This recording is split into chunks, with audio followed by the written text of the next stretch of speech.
بالله من الشيطان الرجيم بسم الله الرحمن الرحيم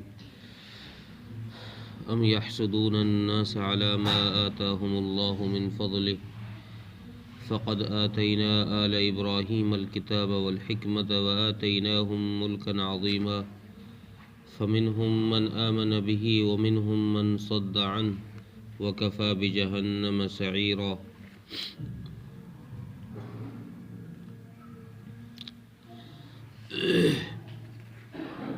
اس سے پہلی آیت میں بھی اہل کتاب کی ایک بری عادت کا ذکر کیا گیا تھا،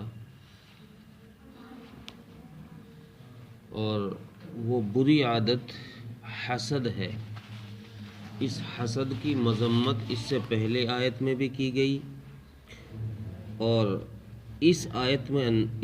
میں بھی حسد کی مذمت کی جا رہی.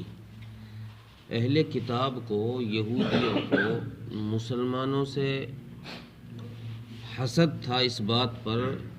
کہ یہ آخری نبی ان میں کیوں چلا گیا، ہمارے پاس سے یہ دولت کیوں چھن گئی. اس وجہ سے یہ لوگ مسلمانوں سے چڑا کرتے تھے. اور حسد کی تعریف علامہ شامی رحمۃ اللہ علیہ نے یہی کی ہے کہ آدمی کسی کے پاس نعمت دیکھ کر اس کی نعمت کے ختم ہونے کی تمنا کرے، اس کا نام حسد ہے. کسی کے پاس کوئی اچھی چیز دیکھی، اب یہ تمنا کر رہا ہے کہ میرے پاس تو آئے چاہ مت آئے، میں تو ایسا کہ ایسا ہی ٹھیک ہوں، لیکن اس کے پاس سے بھی چھننی چاہیے. یہ بھی ایسا ہی بھوکا رہنا چاہیے، اس نعمت سے محروم رہنا چاہیے. یہ حسد کی تعریف ہے. تو ان بنی اسرائیلیوں کو یہ بات ہضم نہیں ہوئی کہ ہمارے پاس اتنے لمبے سمے سے نبوت چلی آ رہی تھی اور حکومت چلی آ رہی تھی، بادشاہت چلی آ رہی تھی، اب ہم سے ایک دم سے یہ چھن گئی ہے. تو اس سے پہلی آیت میں تو اللہ تبارک و تعالیٰ نے یہ جواب دیا کہ بھائی کیا اگر تم یہ سمجھ رہے ہو کہ ان کے پاس جو بادشاہت گئی ہے وہ ہم سے لے کر دی گئی ہے، تو اللہ تبارک و تعالیٰ فرما رہے ہیں کہ اگر تمہارے پاس بادشاہت ہوتی تو تم تو کسی کو ایک تل نہ دیتے، تم تو کسی کو ذرا سی چیز نہ دیتے. اگر تمہارے پاس بادشاہت ہوتی تو پتہ یہ چلا کہ تمہارے پاس سے چھین کر کے ان کو بادشاہت نہیں دی گئی. دوسری حسد کی وجہ یہ تھی کہ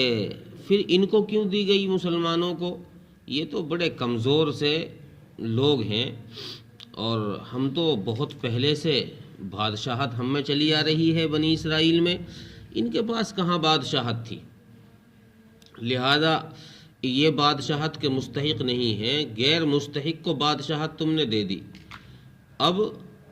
اللہ تبارک و تعالیٰ نے اس آیت میں اس کا جواب دیا ہے کہ تم یہ کہتے ہو کہ یہ مستحق نہیں ہے،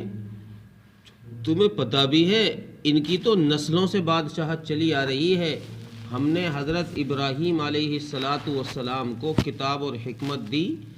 اور پھر ہم نے اس کی نسل میں ہی بادشاہت بھی دی ہے. حضرت یوسف علیہ السلام کو، حضرت طالوت علیہ السلام کو، حضرت داؤد علیہ السلام کو، حضرت سلیمان علیہ السلام کو، ہم نے تو ان کی نسلوں میں بادشاہ پیدا کرے. تم کہہ رہے ہو کہ ان کے پاس یہ بادشاہت کے مستحق ہی نہیں ہیں. اور رہا مسئلہ یہ، یہودی اس بات سے بھی حسد کیا کرتے تھے کہ رسول اکرم صلی اللہ علیہ وسلم نے 11 شادیاں کر لی ہیں، 9 بیویاں ایک ساتھ ہیں. یہ تو اس بات سے یہ بات ان کو ہضم نہیں ہو رہی تھی یہودیوں کو کہ یار اتنی عیش کی زندگی یہ لوگ گزار رہے ہیں، چودراہٹ کی بادشاہت کی زندگی ان کی گزر رہی ہے. بظاہر عیش کے لیے انسان کے پاس مال و دولت اور خواہشات پوری کرنے کے لیے عورتوں کی ضرورت ہوا کرتی ہے. یہ تو دونوں چیزیں ان کے پاس ہیں، بادشاہت سے مال و دولت بھی ان کے پاس آ گئی، اور بھئی خواہشات کے لیے تو دیکھو 11 بیویاں. اللہ تبارک و تعالیٰ نے یہ جواب دیا کہ ایسا نہیں ہے، یہ یہ نعمت ہم نے نہ کسی سے چھینی ہے اور یہ لوگ اس کے مستحق ہیں۔ اس سے پہلے بھی ہم نے انبیاء علیہ الصلاۃ والسلام کو بہت ساری ازواج دی ہیں، بہت ساری بیویاں دی، اور چونکہ تمہیں ان سے مسلمانوں سے حسد ہے، جلن ہے، اس حسد اور جلن کی وجہ سے تم یہ سوچ رہے ہو کہ یہ عیش کی زندگی گزار رہے ہیں اور یہ اس کے مستحق نہیں تھے۔ اور حسد ایسی بیماری ہے جس کو لگ جاتی ہے۔ رسول اکرم صلی اللہ علیہ وسلم نے ارشاد فرمایا کہ حسد کی وجہ سے انسان کے اندر سے اس کے اعمال صالحہ اس طرح ختم ہو جاتے ہیں جیسے آگ کے سامنے، آگ کے اوپر لکڑی رکھنے سے لکڑی ختم ہو جاتی، آگ جیسے لکڑی کو کھا جاتی ہے، حسد جو ہے وہ نیک اعمال کو کھا جاتا ہے، اس کا صفایا کر دیتا ہے۔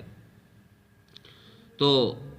اللہ تبارک و تعالیٰ نے اہل کتاب کو یہ بات سمجھائی کہ بھائی تمہاری یہ سوچ غلط ہے کہ تم یہ کہتے ہو کہ یہ اس کے مستحق نہیں ہے، یہ اس کے مستحق ہیں۔ یہ تو ان کی نسلوں میں تو بہت پہلے سے بادشاہ چلے آ رہے ہیں۔ حضرت سلیمان علیہ السلام بادشاہ ہوئے، حضرت داؤد علیہ السلام بادشاہ ہوئے ہیں، تو یہ تو ان کی نسل میں پہلے سے معاملہ چلا آ رہا ہے، اور ہم نے ہی ان کو یہ بادشاہت عطا کی ہے۔ پھر اللہ تبارک و تعالیٰ نے جب یہ آیت کریمہ نازل فرمائی تو کچھ یہودیوں کے یہ بات سمجھ آئی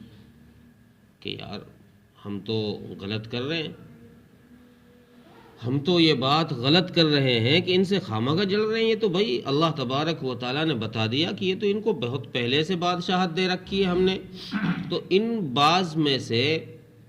جن کے بات سمجھ آئی تو یہ لوگ ایمان لے کر آئے، جیسے عبداللہ بن سلام وغیرہ، اور جن کے بات سمجھ نہیں آئی، جو ضد پر ہی اڑے رہے، تو وہ اس سے الگ ہی رہے، ایمان نہیں لے کر آئے۔ بعض مفسرین نے تفسیر یہ کی ہے کہ کچھ نے یہ مان لیا کہ ہاں بھائی یہ بات صحیح ہے، ایمان تو نہیں لائے لیکن اس بات کا انہوں نے اعتراف کر لیا کہ ہاں یہ بات صحیح ہے کہ ان لوگوں کو یہ سلطنت اور یہ بادشاہت بہت پہلے سے دی گئی ہے۔ اور بعض لوگوں نے پھر بھی نہیں مانا، اس آیت کے نازل ہونے کے بعد بھی پھر بھی لوگوں نے اس بات کو تسلیم نہیں کیا کہ ان کو یہ جو دی گئی ہے سلطنت یہ پہلے سے چلی آ رہی ہے، پھر بھی نہیں مانا۔ اور جو نہ ماننے والے لوگ ہیں، نہ ماننے والوں کا ٹھکانہ پھر جہنم ہوا کرتا ہے، جو اللہ تبارک و تعالیٰ نے ہر نافرمان کے لیے تیار کر کے رکھا ہے۔ اور پھر فرمایا وَكَفَى بِجَهَنَّمَ سَعِيرًا، تو جہنم ہی ان کے لیے کافی ہے، ان کو جلانے کے لیے جہنم کی آگ کافی ہے۔ نہ مانے مت مانے، ہم ان سے زبردستی منوانا نہیں چاہتے، ہم نے ان کے سامنے ایک چیز کو کھول کر بیان کر دیا ہے۔ یہ جس چیز کی وجہ سے حسد کر رہے تھے، جل رہے تھے، ہم نے اس چیز کو ان کے سامنے صاف کر دیا کہ بھئی تمہاری یہ سوچ غلط ہے، ایسا نہیں ہے کہ تم سے ان کو چھین کر دی گئی ہو یا یہ لوگ اس کے مستحق نہیں ہو، ہم نے کسی غیر مستحق کو دے دی ہو، ایسا بالکل نہیں ہے، بلکہ اللہ تبارک و تعالی ہر چیز کو حکمت کے اعتبار سے ہی کسی کو عطا کرتے ہیں۔ اللہ تبارک و تعالی بہت دور بھی ہیں، بہت دور کی دیکھنے والے ہیں، اللہ کو سب پتہ ہے کون بندہ کس چیز کا مستحق ہے، اس کو وہی چیز عطا فرماتے ہیں۔ جس کو جو چیز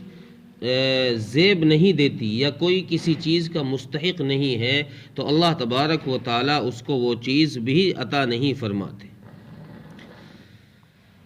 ترجمہ دیکھیں، ام یحسدون الناس علی ما آتاہم اللہ من فضلی، یا یہ لوگوں سے اس بات سے جلتے ہیں کہ جو اللہ تبارک و تعالی نے ان کو اپنے فضل سے عطا کر رکھا ہے، ان کو جو کچھ دے رکھا ہے۔ فقد آتینا آل ابراہیم الکتاب والحکمہ، سو ہم نے تو ابراہیم علیہ الصلاۃ والسلام کی اولاد کو کتاب اور حکمت عطا کی ہے، وَآتَيْنَاهُمْ مُلْكًا عَظِيمًا، اور ہم نے ان کو بڑی سلطنتیں عطا کی ہیں۔ فَمِنْهُمْ مَنْ آمَنَ بِهِ وَمِنْهُمْ مَنْ صَدَّ عَنْهُ، پس ان میں سے بعض تو وہ ہیں جو ایمان لے کر آئے، جنہوں نے بات کو مان لیا، وَمِنْهُمْ مَنْ صَدَّ عَنْهُ، اور کچھ وہ ہیں جو اپنی بات پر اڑے رہے، انہوں نے بات کو تسلیم نہیں کیا۔ وَكَفَى بِجَهَنَّمَ سَعِيرًا، ان نہ ماننے والوں کے لیے جہنم کی آگ ہی جلانے کے لیے کافی ہے۔ اللہ تعالیٰ عمل کی توفیق۔